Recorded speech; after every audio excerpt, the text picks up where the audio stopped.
Assalamu alaikum, everyone. Welcome to the Finding Islam podcast. This is episode 3 of our podcast. I'm your host, Abeer, lifestyle editor for Finding Islam.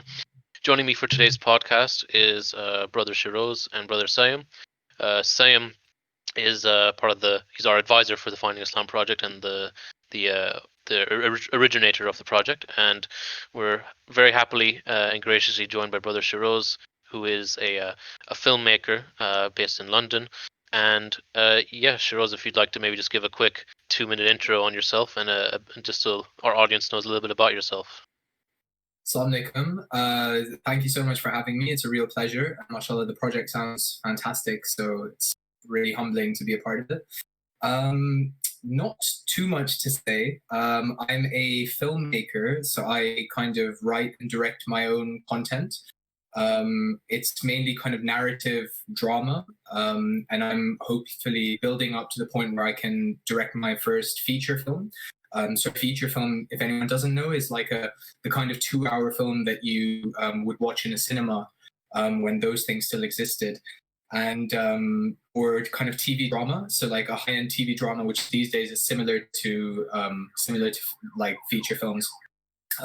On the side, well, not on the side, like this is kind of the stuff I do on the side, but as my primary job to build up to that level, I work as a director's assistant within the film and TV industry. So alhamdulillah, a couple of years ago, I was able to kind of enter this industry, and now on different TV shows and films and stuff, I assist the directors to make whatever they want to make. And yeah, just I've kind of not had really formal training in it.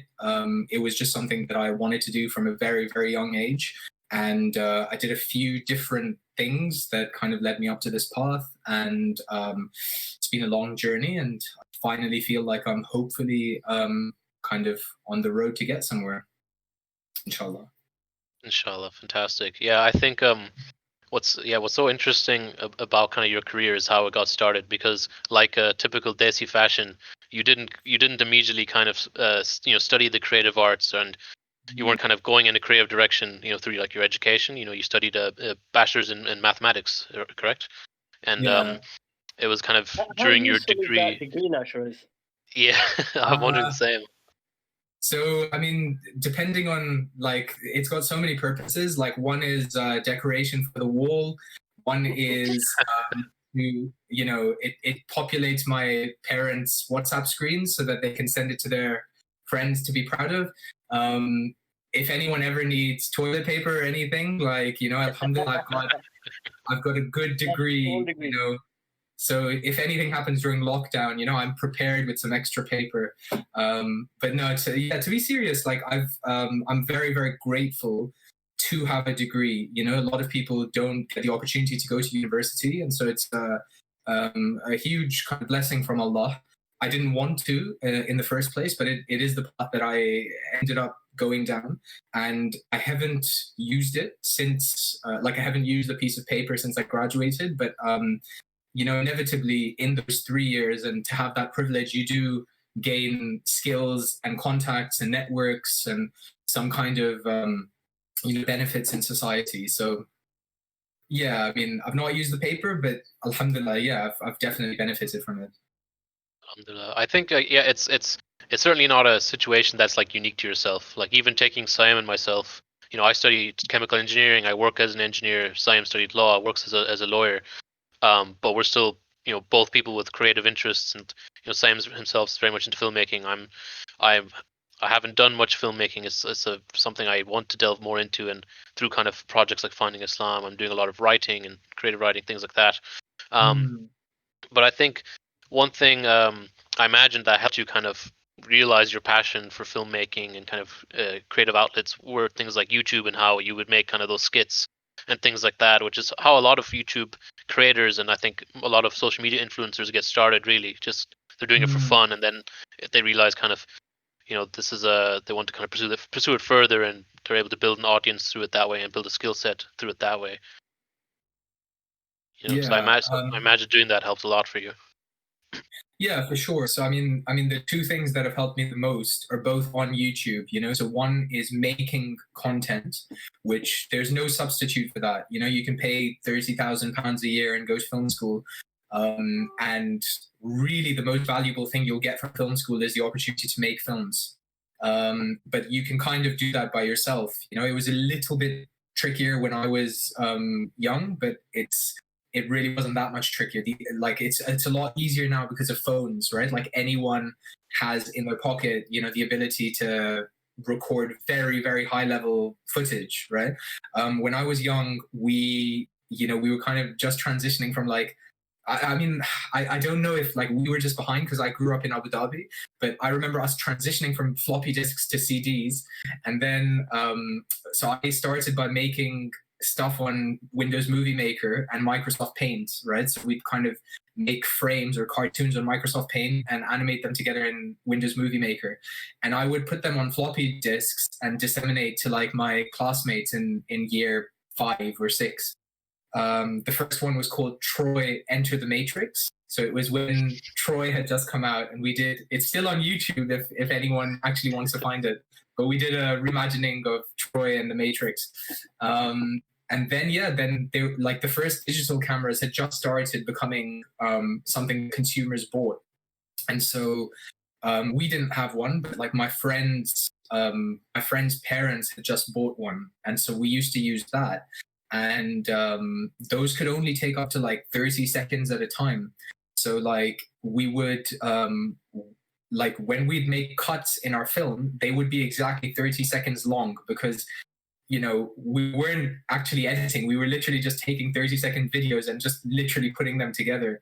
And there was just funny stuff that came out of that. And then the second thing is as YouTube started growing, because we were on YouTube from the day, well, not the day, but like a few months after it launched, someone told us about YouTube and we were uploading stuff to YouTube. And then as it started growing, people started uploading tutorials and that kind of thing. And so actually most of my learning up until now is watching other YouTubers and watching like video essays and watching like film analysis or that kind of thing. And so I never had to go to film school, but alhamdulillah, like I was just able to pick up all the skills I needed off YouTube and then able to make my own stuff and kind of implement that and practice it. Yeah, it's amazing just how much you can learn from YouTube. Like especially now, like whether it's something specific to the software you're trying to use or the camera or whatever it is, it's all there. It's an amazing resource, and like it's testament really that.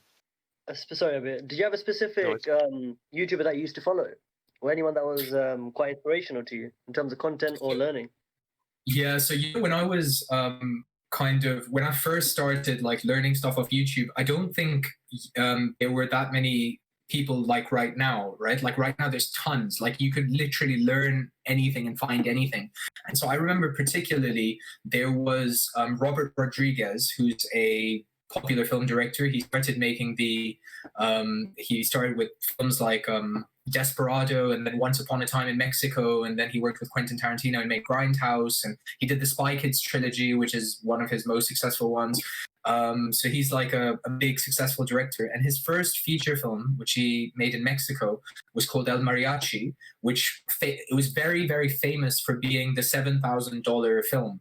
So he made that film in $7,000, and it's so kind of run and gun that if you watch it, you can see like reflections of the cameras in some of the mirrors and that kind of thing. And this guy like kind of literally held the camera himself. He directed it. He edited it himself. So he did all of this about, I can't remember if 25 years ago, something like that. So he had a featurette called the 7-minute or maybe the 10-minute film school. And they had uploaded that to YouTube, and I watched that, and that was filled with tips of how this guy made it. And then I watched stuff like there's a documentary called, I think it's called Empire of Dreams, which is all about how George Lucas made Star Wars, and just filled with like super inspirational content. And then there's this show called Inside the Actors Studio, where James Lipton interviews prominent kind of actors and directors and that kind of thing. And just through those interviews, you'd learn so much about the industry, and you'd get a lot of insight into a director's train of thought, into what they think about and what would make them better and how they would train themselves. So like people like Steven Spielberg started by making films when they were kids as well. And I related to that so much because I was doing the same thing, but they were using Super 8 film cameras and we were using the very first digital cameras, which were really horrible. Like these are cameras that like right now you couldn't find a single phone that would shoot as badly as those original digital cameras. But right now, there are channels that I literally think are better than stuff you learn in super expensive film schools. One of them is called Lessons from the Screenplay, which is this incredible film analysis channel, which, you know, does a 10-15 minute video essay on different films and teaches you a little bit about character analysis or how to structure your story or how to, you know, kind of like why a certain thing is working, right? And so these are all like storytelling techniques.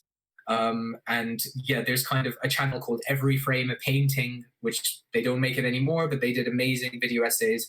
And then honestly, like the way that I've done this, right? Because a lot of people kind of ask me about like cameras or other things like that. And I would always say to them, like, before you ask me, just because the technology is changing so fast and I'm not staying up to date with all of the technology, just go on YouTube and whichever camera, whatever you're interested in, like if you're interested in travel vlogging, type in best camera for travel vlogging. I guarantee you'll find 10 videos with amazing comparisons from this year. So like the most up-to-date cameras and technology. If you're interested in making narrative, you know, fiction films, like seriously, just type in best cameras for fiction or like low budget setups, low budget lighting setups, right? Or how to light a film noir on no budget. I love this. I don't know if you know on Instagram, they have this called, I won't say the explicit word, but it's like crappy rigs. And so if you hashtag that, and it'll show you exactly how you can make something look really professional, but with junk you have lying around. And I started doing this at home, putting up poles, string, the rope from my bathrobe, just so I could get some nice rigs going on. But yeah, no, it's exactly. You get all these tips from people there. You know, so the first stuff that we ever made, right? We used to, it was literally just me and another friend, and we didn't even have anyone to act. And it was, I mean, I'm talking about when we're in like year 5 and 6. You know, we would barely get permission to go to each other's houses, let alone be able to bring 4 or 5 other people to act as actors. So we had to shoot the film and act in the film and do everything. And so if there's a scene with both of us, right, where we're doing like an over the shoulder kind of shot, which is where the camera's over the shoulder, one of us would be holding the camera like this and, you know, just kind of making sure there was okay. And then talking like this. And so I'm literally doing a scene acting like this, you know? And we did all of our stuff, like doing crazy things, like using skateboards and, you know, to have a smooth shot and just all kinds of things like that. That's the best way. It's amazing how effective that stuff can be. Like and I think you like I know some of the like short films and things you've made have been on like shoestring budgets or even zero budget. Like I remember you showed us when we first met at the Femiso study session, you showed us one of your films, Inspire, which you made on a £0 budget. Yeah. You know, and this is a film that has, you know, it's won awards at film festivals, shown at multiple film festivals, without spending any money. Which I think, because I think a lot of people can get that impression that, oh, I don't have the equipment I need, I don't have any resources. How can I hire people? And the reality is, if you are creative and, you know, you can find solutions and ways around these things and still create something, you know, amazing, you know, which is really very telling. And I think it's really important that people do that, because like you can make this excuse for the rest of your life, right? That I don't have this camera, or I don't have that camera, I don't have this light, I don't have, you know, this level of actor.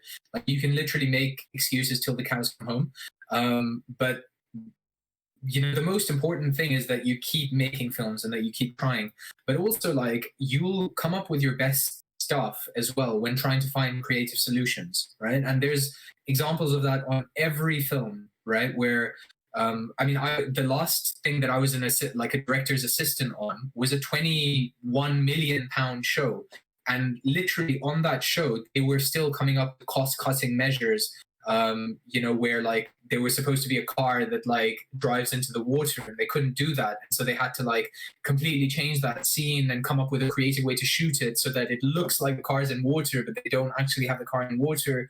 And it's like the filmmaking at every level is going to be that. And if you can't make a film on £0, like you're not going to be able to make a film with £1 million, right? It's just storytelling is a skill that doesn't it doesn't require money. And so if you feel like you need money in order to tell a story, there's a bit of an issue there. So I would highly encourage people to just go out, make stuff, refine your storytelling skills, and then when you do get the opportunity to really show people what you're worth, you'll be so much more refined and so much stronger as a storyteller. Yeah, I mean, everyone starts somewhere, right? No one starts with huge budgets. You all have to start with, whatever is within your means, and then build things up from there. That's how you get better. And it's usually with any endeavor, even if the first thing you do with it is likely not going to be good, but that's how you learn. It's only by actually taking that first step that you can actually build upon it. Within like your experience, have you encountered, like especially when you're working as the assistant director, for example, on a lot of these sets, are there many people like yourself who kind of they just had a passion for filmmaking and independently took it upon themselves to learn that art, or what's I'm curious in kind of what the ratio is typically between people who actively study it as a career path to those who kind of independently learn it. Yeah, there's not it's surprising actually. Like when you're on a film set, there's not tons and tons and tons of people who are dying to be filmmakers. It's an interesting one.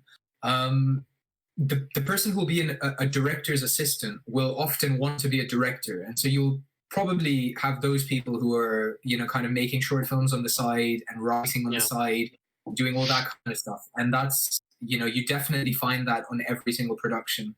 In terms of people who went to film school, it also varies, but you definitely do find that, right? So the most prestigious film school in the country is called the NFTS, the National Film and Television School.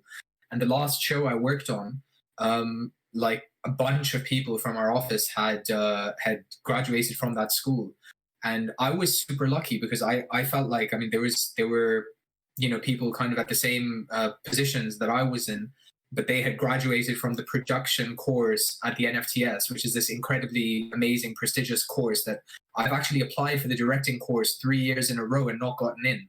So this is like not only is it an insanely competitive school, which it doesn't take beginners, like you have to have made films at a crazy high level and won awards at the biggest festivals in the world to even get admission into the school. So, like I just felt super, super privileged and lucky that, I've not ever been to film school, and yet I was kind of at that same position, sitting on the same table. But I mean, what you do find, right, is it's a mix, and there's different positions on set. So you have like a lighting department, and a lot of people in the lighting department, they might come from places where they're interested in lights, they're interested in cameras, they're interested in all that kind of stuff, but it's not necessarily something they're kind of doing on the side. A lot of people, like, they chose a profession, and if you're really into lighting, you might find yourself on a commercial set just because all kinds of different lights are being used and that kind of thing. Film sets often have carpenters. There'll be accountants on film productions, right? And so you can kind of, if you qualify as an accountant and then you specialize in film finance, like, you can switch over to that. So it's interesting. There's a whole mix of people, and interestingly enough, like, a lot of people I've met in the industry always knew someone in the industry. And that's kind of a trend that I found, which is that people who decided to be sparks, or people who decided to, be grips or anything, it's because their dad was a grip or a spark, or their uncle was one. And so it was a very easy thing for them to do. And this used to be the rule rather than the exception, which is that people would kind of join film crews because they knew someone. And so, like, whether you call it nepotism or whatever, like, that was the most common way that people would enter the film industry. And right now it's less so, but you definitely still do see that, which is that, oh yeah, my uncle worked on this production and that's how I got my first entry into it. And yeah, you definitely see that a lot. I don't think that's even unique to the film industry, because I know like a lot of like rappers, for example, start out similar. Like they had like a father or mother who was a musician or somehow in the music industry, and yeah, so they end up getting introduced to it that way. Which I mean, I think that makes sense, because you know you get kind of, I imagine you get exposed to the industry and what working in that area is like from a young age, and it's not unnatural to develop an interest from it in that way. And Yeah. especially like being you know, being a Muslim and working in this environment. Um, do you find that, does that ever feel like a challenge, especially if like when you're working as on a set that is not under your own direction, you know, because naturally you'll be working you know, well, it's someone else's show. It's the focus probably wouldn't even be on Muslims necessarily. I also don't know how many Muslims really there are in this industry. And yeah, I suppose what's that experience like for you? Yeah, it's interesting. I mean, a lot of the times there's not many other Muslims. It's like I don't know how many Muslims are in the industry. You do find them. Like it's like I used to think there's no other Muslim in the industry, and that's not true. There are Muslims in the industry. I have seen them. They do exist. But there's definitely not many, and so a lot of there have been a ton of instances where I've been the only Muslim around, and sometimes where I've been the only non-white person as well. And it's both um, challenging at times, but also it can be easy if, like, Allah makes it easy for you if you genuinely want to do something, you know. And I believe with the right intention, if you want to do something with the right intention, Allah will make it easy for you. And for me, I've been insanely lucky where there's definitely roles on a film set where you're running around so frequently and you're needed so often that it can feel daunting to, you know, to, you know, especially in winter, like get time to pray or do anything like that. Alhamdulillah, I don't think I've ever missed a prayer on a film set. I've been insanely lucky, right? Where, you know, I've worked with directors who right up front, I've told them, you know, I do pray a few times a day. And so if I do pop out, I'll pop out literally at the time that is most convenient, and it'll be maximum 5 minutes. But you know that comes with you know, like you need to enter it with the mindset that no matter what happens, like I am going to pray, and that is my priority. And the way that you do that is making sure that, you know, sometimes the toilet can be like 10-15 minutes away, or yeah, like a 10-minute walk away or something. Like make sure you have wudu whenever you can, because if you need to nip off and do a quick 3-4 minute prayer, you don't want to have to like go for 10 minutes and then come back 10 minutes and then pray, and like you just can't do that some of the time, right? So Yeah. that's setting yourself up to fail. Then, you know, use your lunch breaks. Like don't just chill on your lunch breaks and take that time off and then decide that, like, oh, okay, now in the middle of shooting, now I need to nip off and pray. Like no one else is doing that, so like don't be the guy who's doing that, you know. And then the other thing is like there is downtime on film sets, a lot of downtime. There's time when people nip off for cigarette breaks, people nip to the loo, and if it's totally expected that anyone can go off for 5 minutes and do whatever they need to and then come back. And so I think you just need to be smart about it and realize that this is your priority. So I've been super lucky in that sense. I've also been really lucky in that everything I've worked on has not it's not felt like it's not felt like it's very opposed to anything that I'd like to watch or that I'd like to be a part of anyway. Like I worked for a HBO show, and every single HBO series has very explicit sex scenes, and this show had no nudity. So I was super lucky. You know, I don't know how I would have felt if there was like a sex scene every few minutes. That would have made me super uncomfortable, and you know, it would have at the very least been a dilemma. And actually, like, not to name the show, but I was offered a job on a very prominent Netflix show, which you know, just it's very sexually explicit. And for me, I just felt uncomfortable to do that because I just thought, you know what, it's just not the kind of content that I really like to be associated with. I thought if I told my parents which show I'm working on and they checked it out, like I just feel so shy, you know. And I thought that's my litmus test. Like if I feel embarrassed to tell my parents what I'm on, like maybe that's a sign that I shouldn't be on it. So I did make that decision.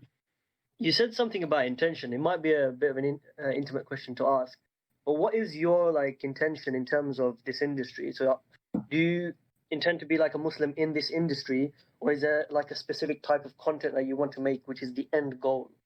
Um, so how do you feel in terms of like why you got into it? Is that the goal is like you are a Muslim but you're in this industry, or is it that you want to become in this industry to make a specific type of content? So it's kind of both, right? So I definitely am a Muslim, and it's probably the most, the thing I identify with most, or the thing that's most important to me. I don't necessarily think that I want to be.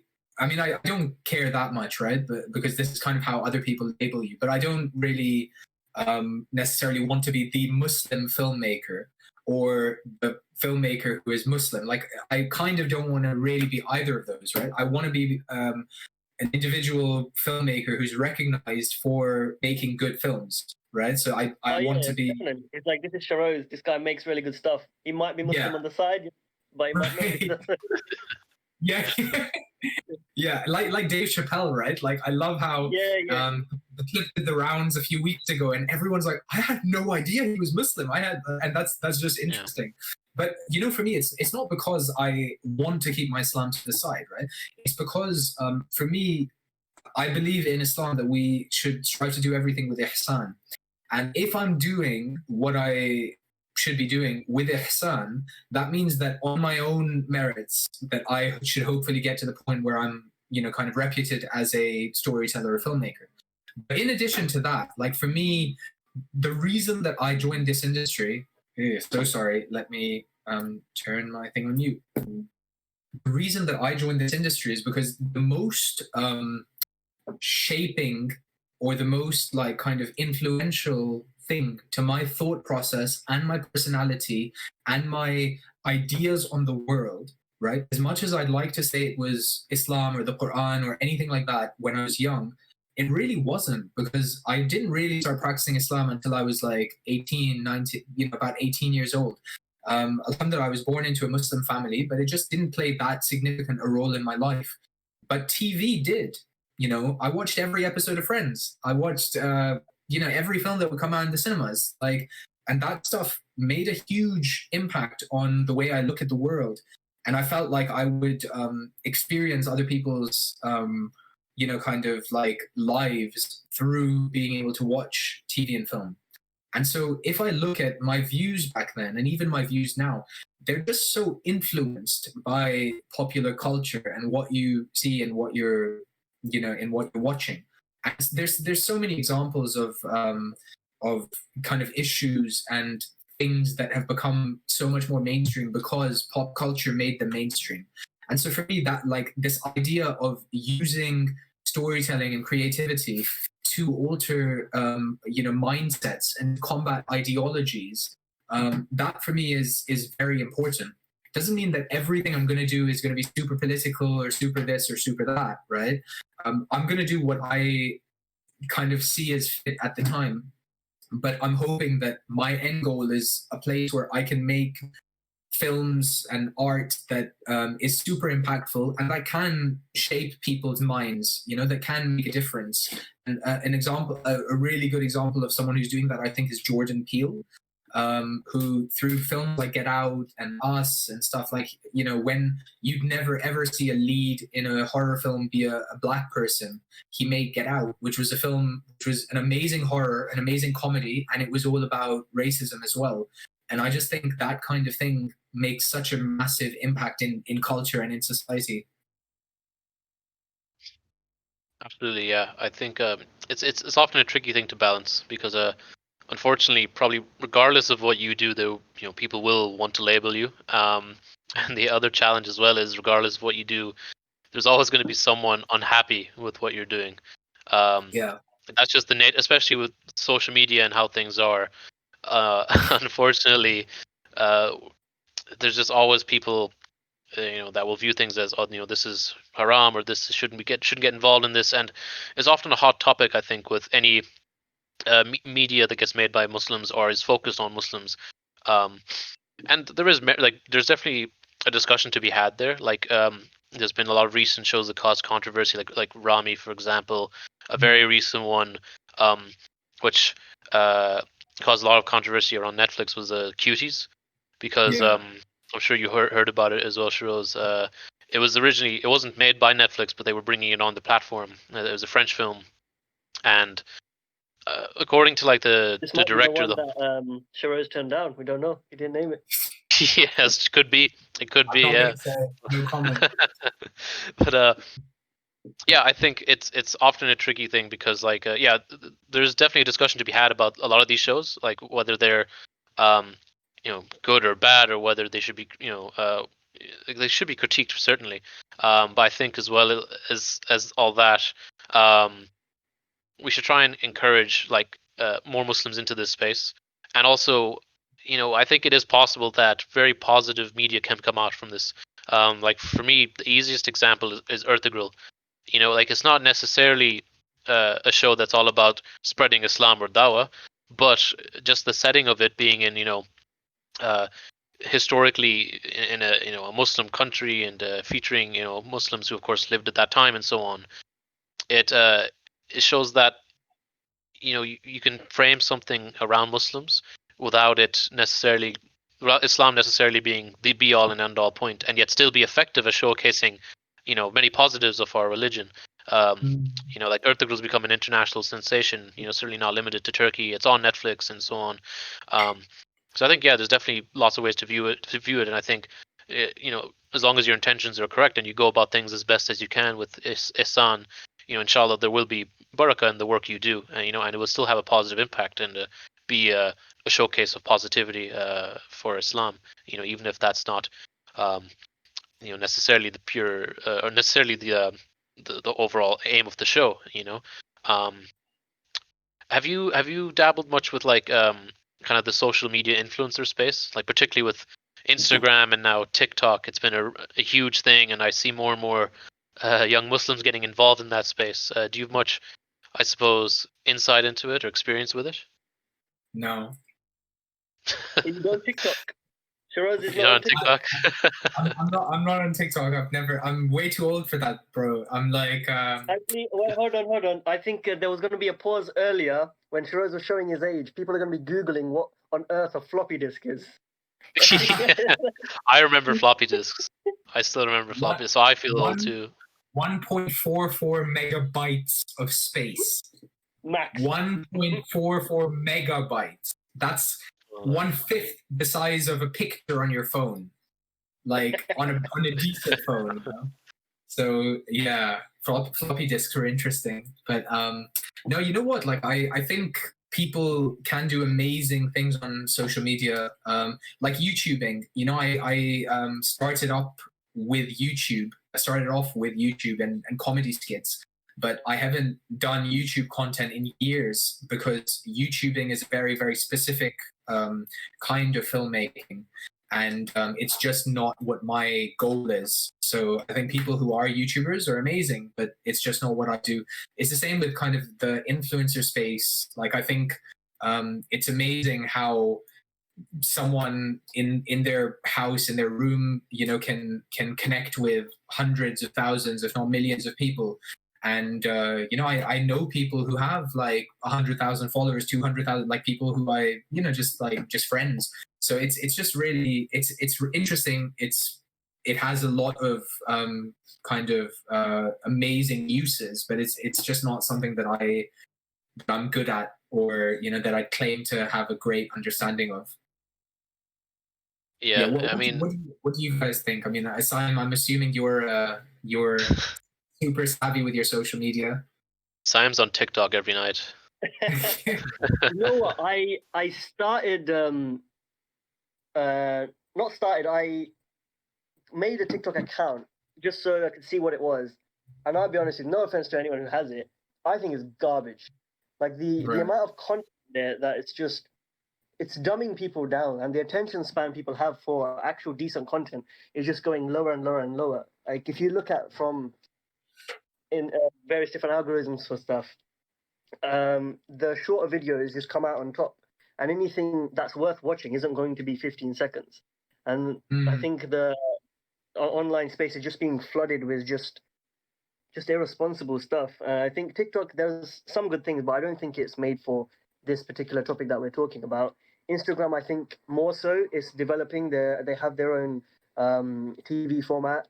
I think YouTube is still there. I think there might be a misunderstanding of what YouTubers do. But I don't know if you've heard of a group called Omleto. They make some Yeah. incredible content. And this is just on the YouTube platform. It's like they use their subscription page as just a TV channel, and the content they make is great. And that's the type of company that I like aspire to like work around, making different content, but on that platform. But I do understand in terms of like the influencer thing. It's my gripe is just the content. I don't think it's up to par. I think everyone is just flooding the space with so much. It's lowering quality quite a bit. But I feel if Yeah. I say something different, he might be a great TikToker. I don't know. He doesn't send me the link. Yeah. I think you make some valid points, because I think like TikTok especially, it's just designed to be a constant stream of entertainment. There's like no gaps between any videos. They're all short form videos, and it's just basically decided by an algorithm what you'll see next. Whereas of course, even like YouTube and Instagram, I would say, are a little bit different in that respect. But I think there's a lot of growth in this area in general, and there's still plenty of people definitely getting their start from the likes of Instagram or YouTube or so on. And I think I would agree with yourself, Sam, as well, in the sense that YouTube in particular, I think, does lend itself a bit more to be a bit more, I suppose, have a bit more overlap with like traditional films, documentaries, and TV shows. But again, with what you're saying, Shehroze, I think it's a totally different thing to be involved in that space, especially since really on YouTube you do have to consistency is just so important. You have to really be outputting such a high level of content, and usually it's very difficult to kind of grow on that platform if you're making higher budget or higher have a higher timeline for your production, which I imagine a lot of the work you're doing, typical kind of TVs and movies and that kind of industry, the timelines are just simply much longer than there is for typical YouTube videos. Yeah, that's exactly it. Like YouTube is all about consistency. Do a video every week. If you can do, like, some YouTubers do more than once a week. But if like doing high quality content a few times a month is super time consuming, and the kind of stuff that I make, like it can take so many months if I want to do it well. If I want to kind of just do it to the standard that I want to. But I know people who just make incredible content and they do it regularly, and when they grow, they get to the point where they have whole teams who are helping their workflow. But when I was like really young, like this is one of the first kind of big YouTubers back in the day. But there was a guy called Mystery Guitar Man, and this guy used to make. Do you remember him? Yeah, I do. Yeah. Stop motion videos, and kind of original music tracks with all kinds of stuff, right? So he might like bang on the table and then like kind of get like a spoon and a pot, or like just kind of cover a song using that kind of stuff.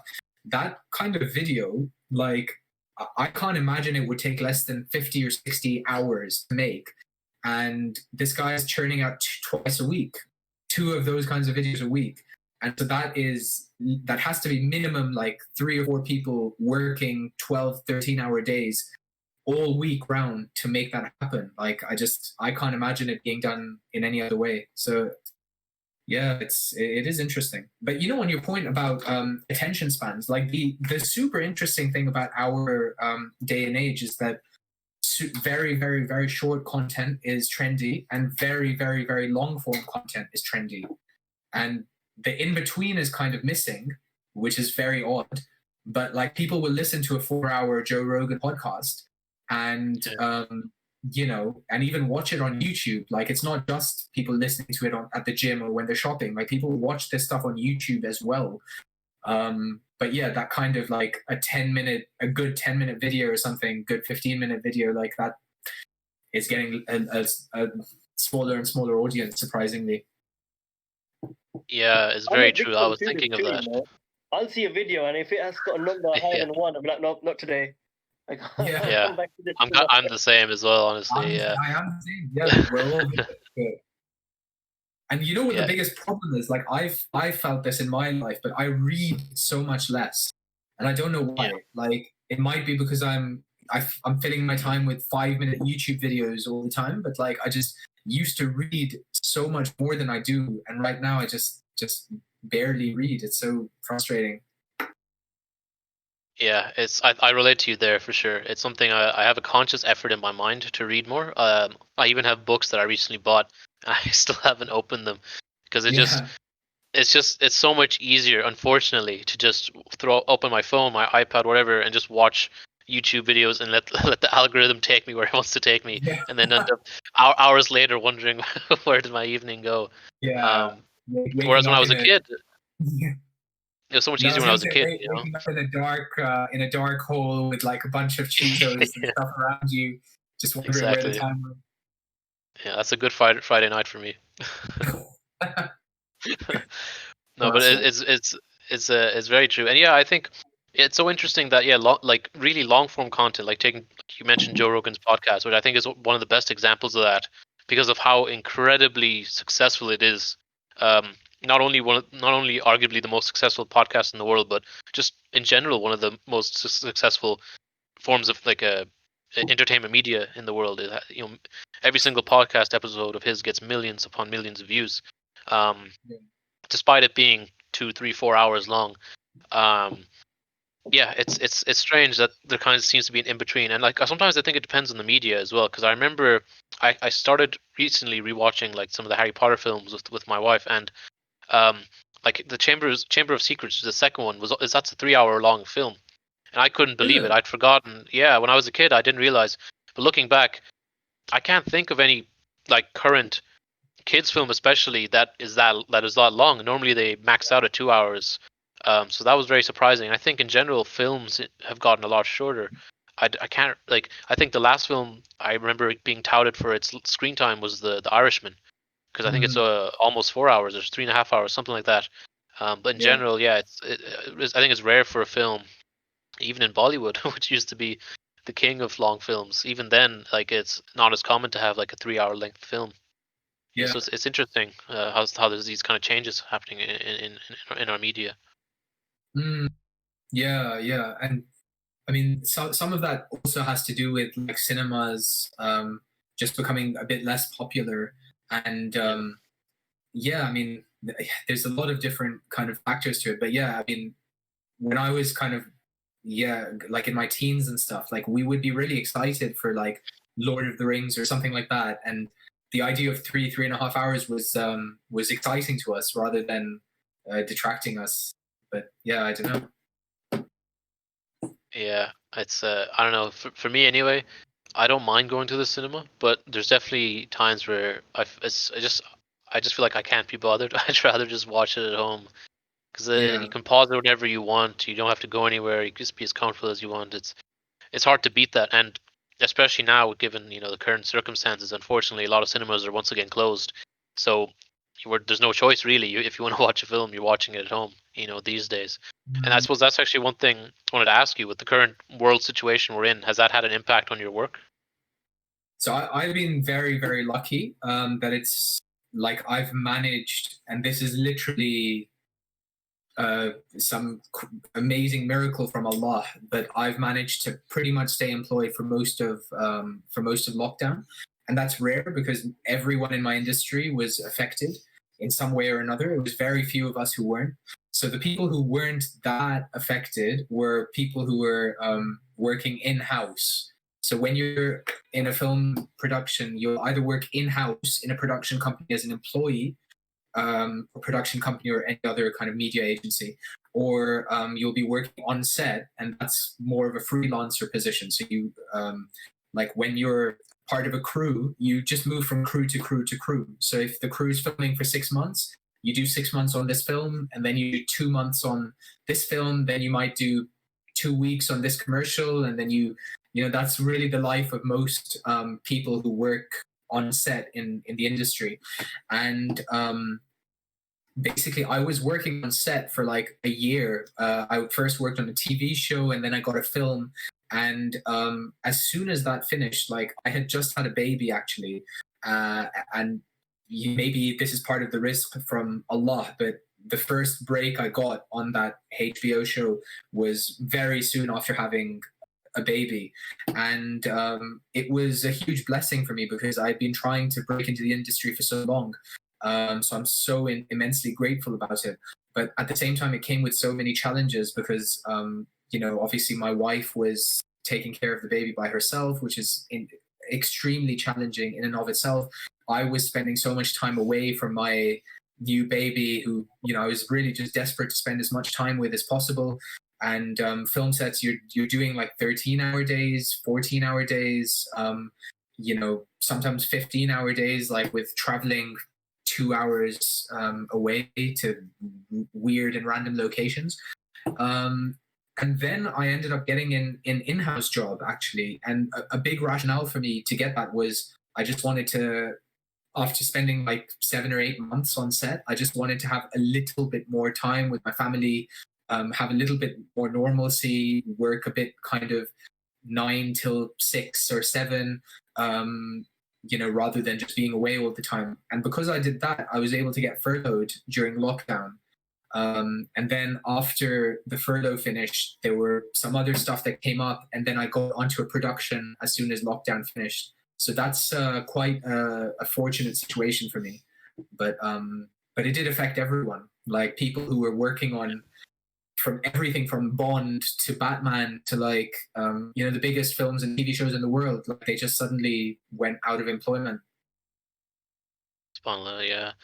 It's crazy just the impact it's had, and I think often it's easy to forget as well that, yeah, like you said, it's affected even these huge productions. Like I know Disney's Mulan suffered huge loss financially because they couldn't release in cinemas, and it came out on their Disney Plus platform, and I think literally the same day it came out, people found a way to pirate it as well. Which at least when its film is in cinemas, it takes them a few months to do that. But yeah, and that of course will trickle down to the employees and so on. The impact of that. But yeah, well, mashallah as well, of course, to your brand new child. That's great news. A tough time, I imagine, to kind of be raising a child as well. Just given the circumstances and everything.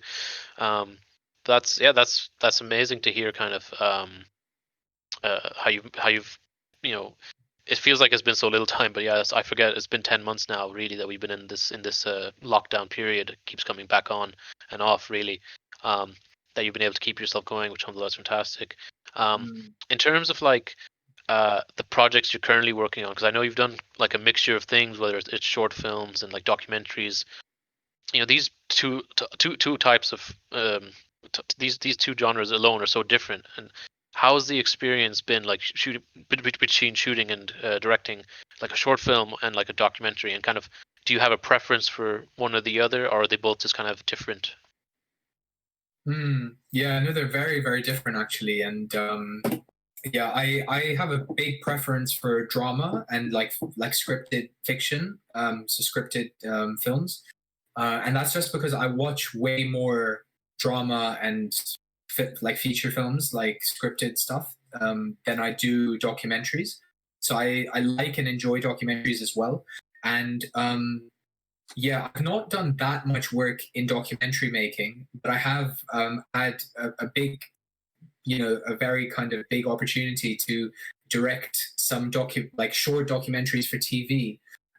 Which is very rare. Like, in Britain, for example, no one would let me do that because it's very hierarchical how they allow people to direct stuff for TV.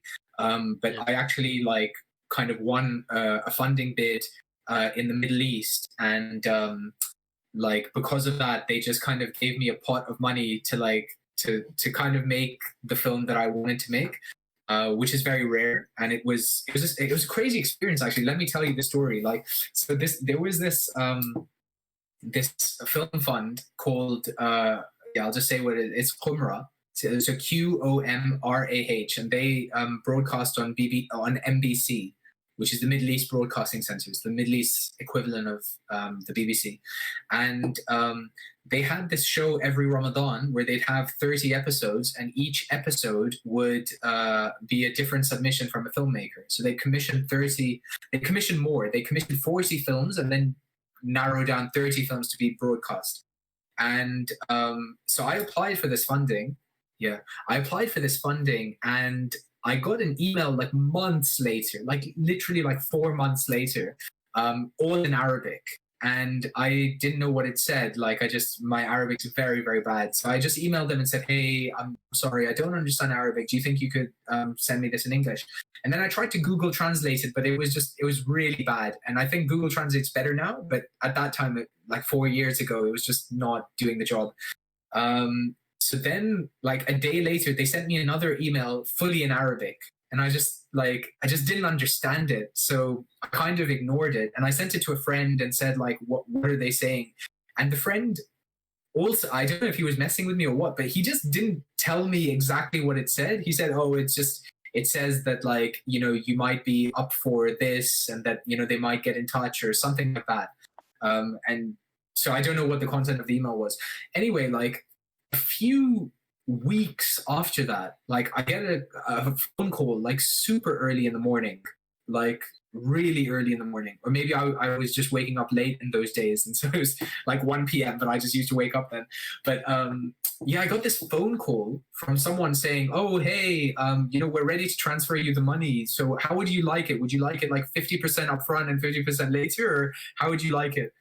And I just said, like, what money? What are you talking about? And she's like, oh, the documentary fund. Like, you've gotten the documentary fund. And I was like, wait, what? You're just gonna send me money?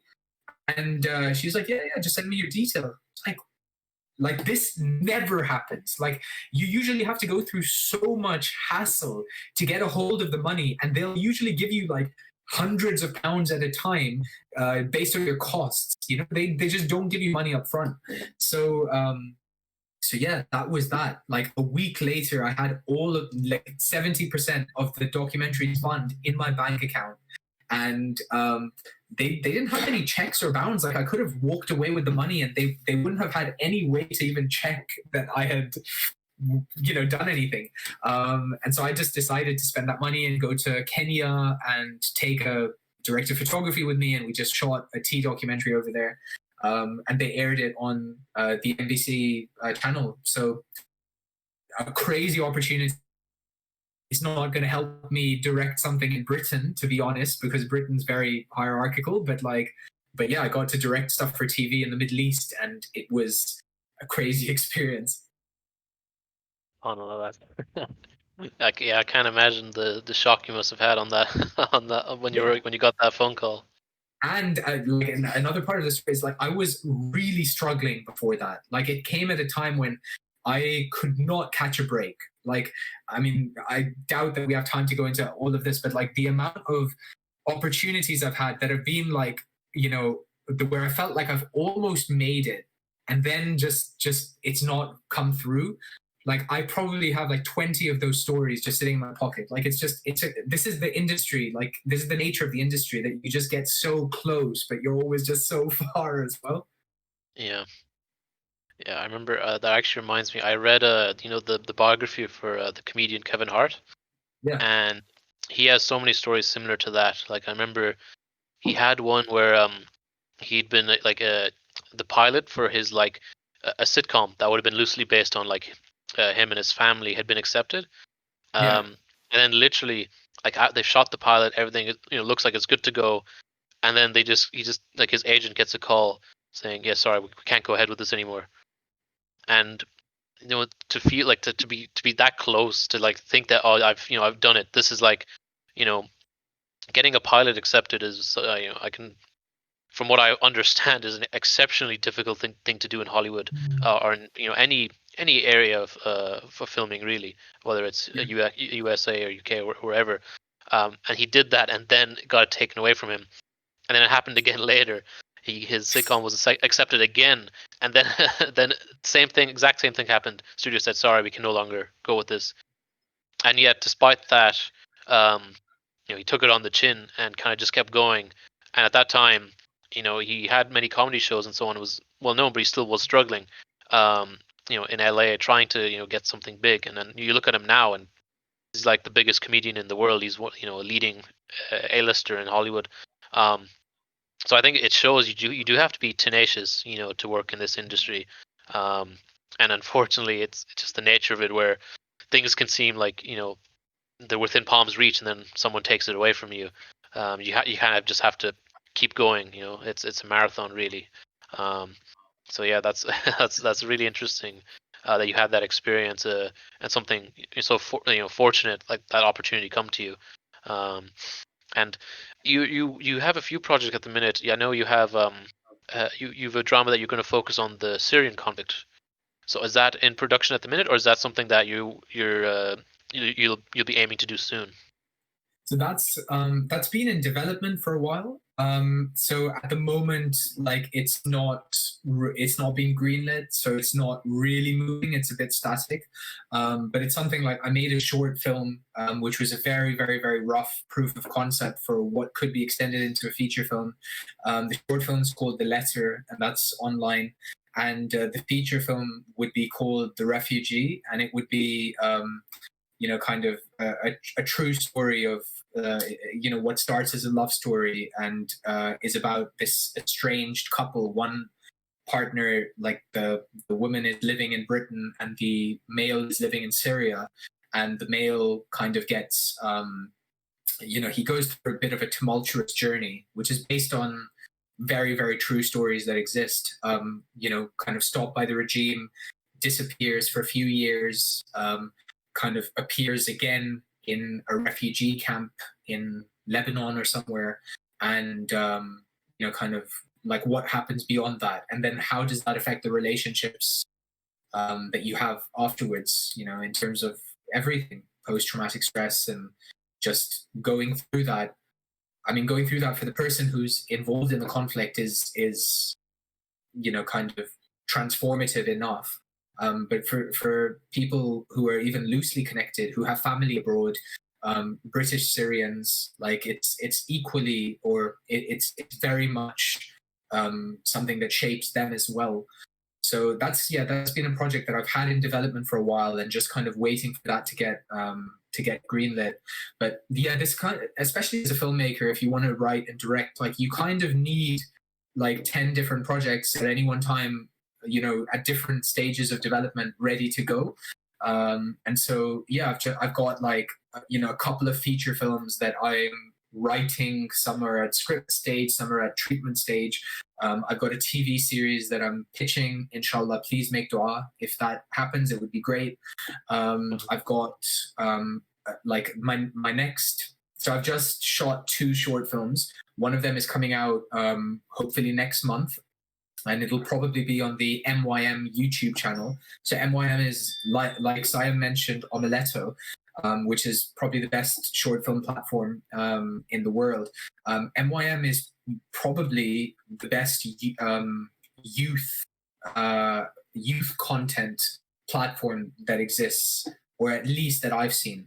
And I've been really lucky to do some work with them for the last year. And hopefully there's a 25-minute drama film that I've directed that's going to be coming out next month called Chocolate. I've also directed another short film which will be maybe coming out at some point next year. It's going to do film festivals. And yeah, like my next kind of project that I'm putting a lot of focus into is a short film that I'm hoping to get BFI backing for. And that would, inshallah, be the short film that would hopefully kind of allow me to make the next project a feature film. So yeah, it's a very like, you need to be quite calculated with the steps that you take, and I'm hoping that those are at that stage, like I would be ready to take on something bigger. And if anyone's looking, if anyone's hiring, guys, I'm right here. So Shehroze, you're not just a director then. What is this? Director, screenwriter, normal writer? Do you do lighting? What's in this bag of yours? I don't do writing. I don't do lighting. I've always said this, right? But like I would be a horrible anything else other than directing, which I think I'm okay at. And I also write. I also tend to edit, and I sometimes produce. But but the main thing that I want to do is directing, and I like to write as well.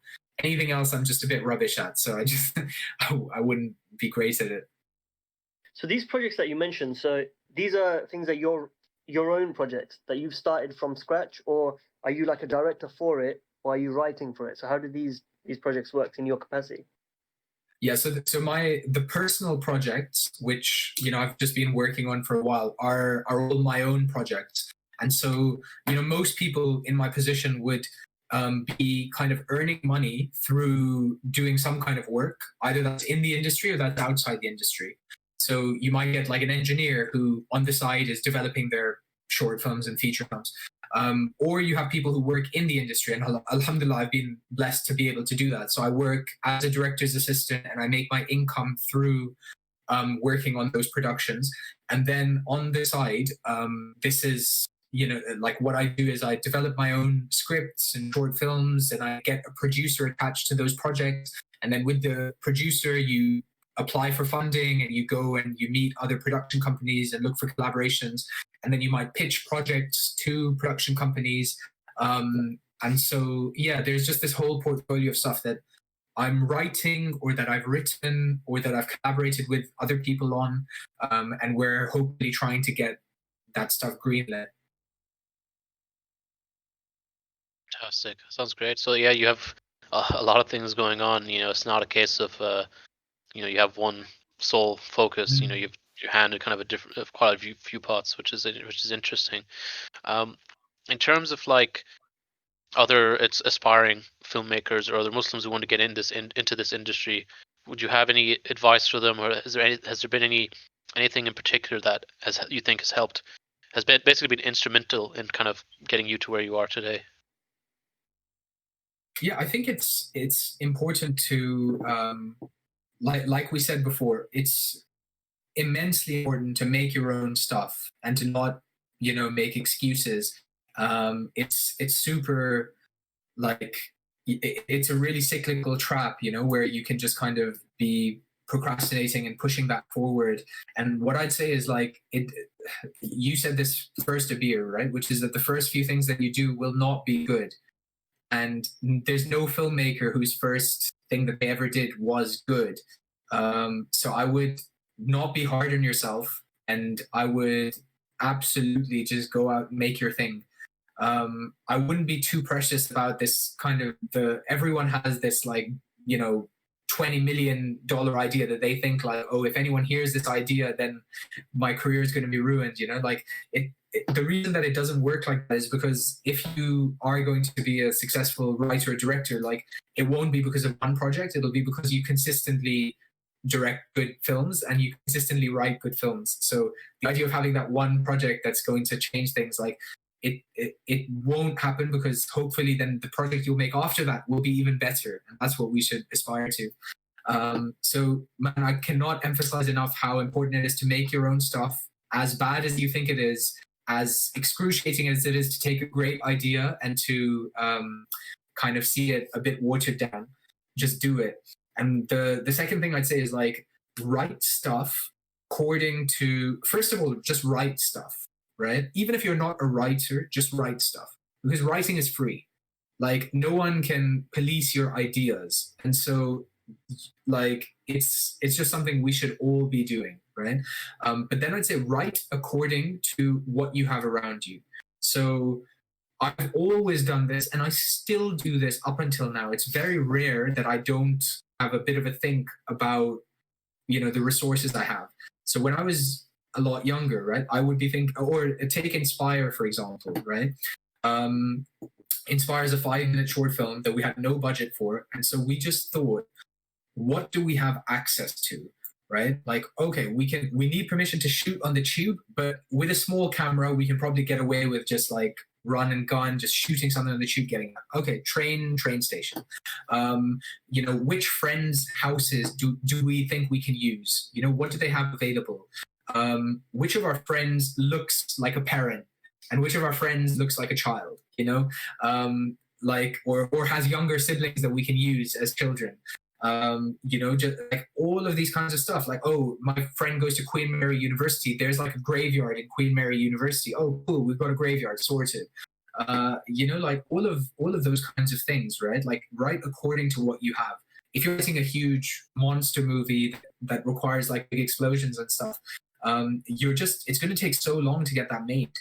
Whereas if you write a film about two characters walking in a park, coming back home, playing FIFA, just stuff that you have access to, but make it fun, make it unique, say something, like have a voice, right? Say, have something that you're saying through it.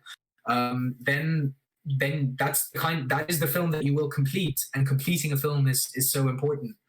And then lastly, I'd just say you ask for help. YouTube is the best source that I can imagine. Like there's just so much available online. Google has so much stuff, and there's a bunch of us filmmakers and people who are in the industry at different levels. I would be very happy if anyone contacted me on any platform and would ask for advice, and I would always try and make time for people. I'm a very, very I'm not I would always prioritize something like this. And so if I know Simon was talking about like me taking some time to reply or blanking him for a little bit, but I like to think that, if you did need something, that I would, be able to respond immediately and come back to you and be able to have, something that, that I could offer. So yeah, I've got an invite to anyone who wants to get in touch with me through my socials or email or anything. And I'd say just research people, like the key, Simon mentioned Omeletto, which is an amazing short film platform. If you really, really like how a short film is made, look at the credits, see who produced that short film, Google the hell out of them, and find an email. And if you can't find an email, find where they work. And if they work at, let's say, Big Box Productions, go to the contact page and see how do people write emails on Big Box Productions. If there's a guy called John Malcolm, is it John.Malcolm at Big Box Productions? And if that is the way that people have their emails, then you can kind of figure out anyone's email, right? So that's what I've always done, which is most of these people's emails aren't public, but you can figure their emails out. So get in touch with them, ask them for coffee, ask them for a quick 30-minute Zoom, say oh, I'd love to get some advice. If you have work experience, if I could spend a day shadowing someone, a lot of people won't respond. And a lot of people, they might say they don't have any opportunities, but if you email 100 people, you will get somewhere. And I know, because I emailed over 100 people, no question, I've emailed over 100 to 150 production companies, directors and producers, asking for opportunities. And the 99% of them didn't, have anything to give me. But the 1% that did, got me to where I am. So, that's what I'd say. Fantastic. I think that's not very soundbitey. If you wanted a nice 10-second soundbite for your social media, but if you wanted I know the soundbite, bro. It's called, this is Shehroze's advice. It's called 99 slaps. You ask out 100 girls to prom, 99 will say no, 1 will say yes. It's the 99 slap rule. That's what it is. Good way of putting it. But no, it's I think it's absolutely very good advice. You have to just be willing to put yourself out there, and ultimately, like you said, you just need one person to say yes. You don't need all 100 to say yes, just one, and that one opportunity can help get you to where you want to go to, inshallah. And I think that's a nice positive note to conclude things on. Shehroze, really can't thank you enough for coming on to the podcast. Sakal Khair, it's always a pleasure speaking with you and hearing what you're working on. I, for one, love your work. I've spoken to you before about your films like The Traveller and even Inspire. its bar, honestly, when I first watched it, made me emotional. It was I really found it fantastic and very thought provoking. And yeah, I'm just always excited to hear what you're working on, and can't wait to see your next projects, inshallah. And and I hope, inshallah, things go well with the very exciting step in your life, having a new child and everything as well. And yeah, can't thank you enough, and we look forward to seeing your work. And for all of our viewers and listeners, you can, as Shehroze said, you can catch him on social media and his website shehrozekhan.com to see what he's working on, any opportunities he has as well, and his current projects that he's completed. Um, so Jazakallah khair, Shehroze. Thank you, Sayem, as well, for joining us, and thank you all for listening. Assalamu alaikum.